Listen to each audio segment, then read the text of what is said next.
आगरा चाट house. तो खा के देखते हैं कैसी है। रबड़ी का तो भाई पता ही नहीं लगा कि कब खत्म होगी। ताजमहल इंडिया। ये भाई ये बंदा ने 150 रुपए की बोल रहा था और ये 30 रुपए की देके चला गया, मेरे को मेरे हाथ में रख के चला गया। फिर एक चीज मुझे बड़ी सही लगी यहाँ पे, ये पार्किंग की सोफिस्टिकेशन। तो वो गाड़ी पार्क करके देखते हैं क्या खाना है, किसी लोकल से पूछता हूँ कि भाई क्या है यहाँ पे फेमस। तो जो अगली जनरेशन को वो सिखा देते हैं कि how to have to deliver the same taste, and this is the art they are transferring to the next generation. कभी एक और बेकार चीज होगी।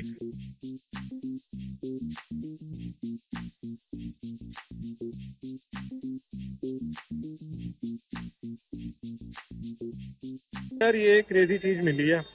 ये भाई ये बंदा ने 150 रुपए की बोल रहा था और ये 30 रुपए की देके चला गया, मेरे को मेरे हाथ में रख के चला गया, कह रहा लेनी पड़ेगी। मैं कहा यार दे अब लेनी पड़ेगी। तो अभी गाइस हम वहां से तो निकल गए थे और अब हम जा रहे हैं सदर बाजार। वहाँ पे हम स्ट्रीट फूड खाएंगे। ये ऊपर मेट्रो की ब्रिज है, ऊपर से मेट्रो जाती है। तो मेट्रो में बैठना था मुझे, बट इतना टाइम है नहीं, मेरे को वापस जाना है शाम तक। अभी तो मैंने मैप पे भी देखा कि मेट्रो का नेटवर्क कितना बड़ा है इनका, कितनी लाइंस है और कितनी लाइंस ऑपरेशनल है। चलो एक बार सदर बाजार जाके दिखाता हूँ मैं कि क्या क्या है खाने का फेमस। और जो इनका पेठा है, पेठा भी खाऊंगा मैं। यार ये एरिया तो बड़ा अच्छा, यहाँ पे ग्रीनरी भी काफ़ी है।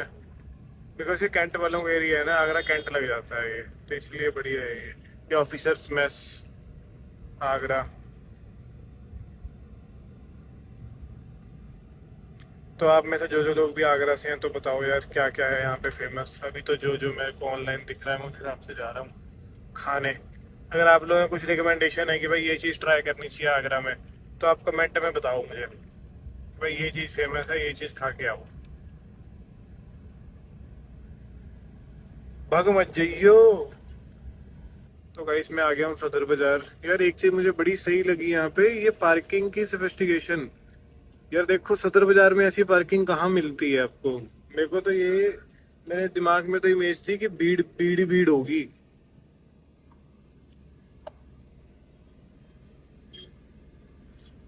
देखते हैं गाड़ी कहाँ पार्क करनी है, यहीं पार्क करनी है, कुछ खाने का पहले ढूंढना है। क्योंकि यार यहाँ पे तो मेरे को ना आउटलेट से दिखे सारे, यहाँ पे खाने का सिस्टम नहीं मिलेगा। ये फुटपाथ के ऊपर भी गाड़ी है, बाइक्स खड़ी हैं।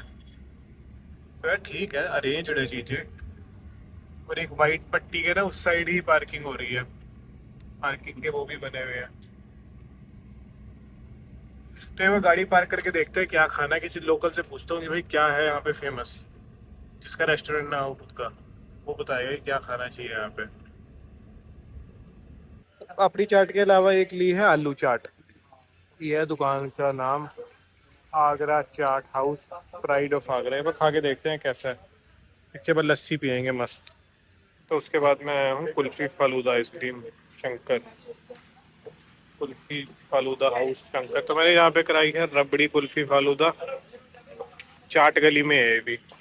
तो सिंस 1980, तो मोटा मोटा 46 ईयर्स हो गए इनकी शॉप को। तो खा के देखते हैं, अगर रबड़ी कुल्फी अच्छी लगी ना और पेट नहीं भरा फिर रियल मैंगो कुल्फी भी करेंगे। रबड़ी कुल्फी है 120 रुपीज की, एंड रियल मैंगो कुल्फी इन्होंने बताया था शायद 220 रुपीज की। यहाँ पे सामने भी एक शॉप है, केला जी की शॉप, यहाँ पे लस्सी मिलती है। अभी कह रहे लस्सी भी बनने में टाइम लगेगा। अभी 2 बजे रहे हैं, तो 2 बजे तक लस्सी रेडी होती नहीं है। तो अब इसके लिए अभी हम रबड़ी खा रहे हैं। बढ़िया, यहाँ बैठने की जगह है। मौसम अच्छा है यार आज, मौसम आज थोड़ा हेल्प कर रहा है। ये है रबड़ी कुल्फी फालूदा, ये है रबड़ी कुल्फी फालूदा। तो सिटिंग मुझे काफ़ी अच्छी लगी इनकी ना, doing a family business and बढ़िया है। भाई लोग भी कुल्फी खा रहे हैं, सही लगा मुझे सेटअप इनका। चलो खा के देखते हैं कैसी है। इसमें नीचे लच्छे हैं, ऊपर रबड़ी है, कुल्फी है, और कुछ ऊपर से इन्होंने फ्लेवर। रबड़ी फालूदा तो बहुत बढ़िया था, इट्स हाईली रिकमेंडेड। और आगरा चाट हाउस पे जो चाट खाई थी वो भी हाईली रिकमेंडेड। रबड़ी का तो भाई पता ही नहीं लगा कि कब खत्म होगी। मैंने कॉम्प्लीमेंट भी दिया उन्हें कि भाई मुझे पता ही नहीं लगा कब खत्म होगी खाते खाते। तो 4 जनरेशन थी इनकी, जो ये फैमिली की जो ये बिजनेस कर रहे हैं। 4 जनरेशन से यही काम कर रहे हैं। और यार इनके टेस्ट में एक बात होती है ना, टेस्ट मेंटेन करके रखते हैं। इनका बिजनेस तभी चलता है जो इनकी पिछली जनरेशन होती है ना, वो जो टेस्ट डिलीवर करते हैं ना, अगली जनरेशन को ना वो सिखा देते हैं कि how to have to deliver the same taste, and this is the art they are transferring to the next generation. तो ऐसी कुछ मार्केट का व्यू है। खाना तो यार बहुत बढ़िया था। अभी हम यहाँ से निकलते हैं नोएडा के लिए। अभी 2 सवा 2 बज रहे हैं। 3 साढ़े 3 घंटे हमें लगेंगे अभी। और अभी एक और बेकार चीज़ होगी, हमारा टोल फिर से लगेगा यमुना एक्सप्रेस वे पे, जो कि बेकार चीज़ है। टोल नहीं लगना चाहिए था यार वहाँ पे, एनुअल पास में कवर होता है वो, स्टेट हाईवे है। बट चलो एनीवेज, 450 और 500 रुपीज़ टोल लगेगा। ये खड़ी है हमारी टाटा नैनो। ये ना इसका स्टिकर निकल रहा है, पर इससे ज़्यादा नहीं निकलता, इतना ही निकलता है ये। गाड़ी कंडीशन पूरी। तो लेट्स गो टू नोएडा।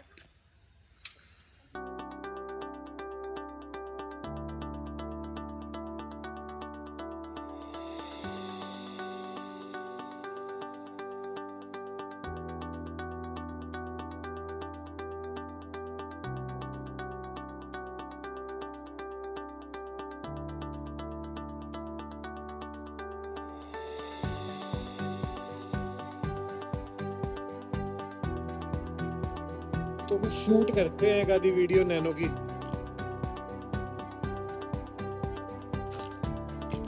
तो how are Nano is looking है, बढ़िया लग रही है। अभी हमें यमुना एक्सप्रेस वे पे 60 to 70 किलोमीटर हम आगे वृंदावन पहुंचेंगे। वृंदावन के बाद फिर जेवर, ग्रेटर नोएडा।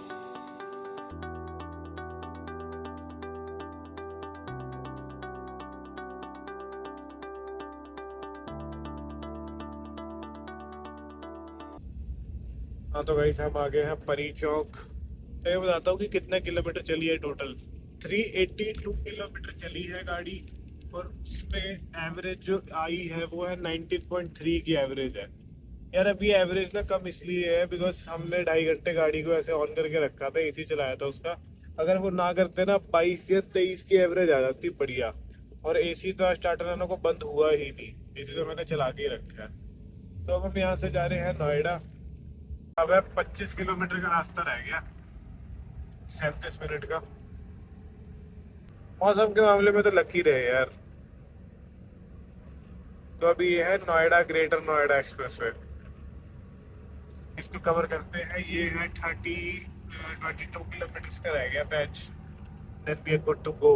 अभी हमने ट्रिप स्टार्ट की थी रात के 1 बजे, और हम इसको खत्म करेंगे ऑलमोस्ट 6 बजे। तो हमारा ये टोटल हुआ 18 घंटे, मोटा मोटा 18 घंटे के आसपास की ट्रिप थी हमारी। Yeah, so that's all for watching this vlog.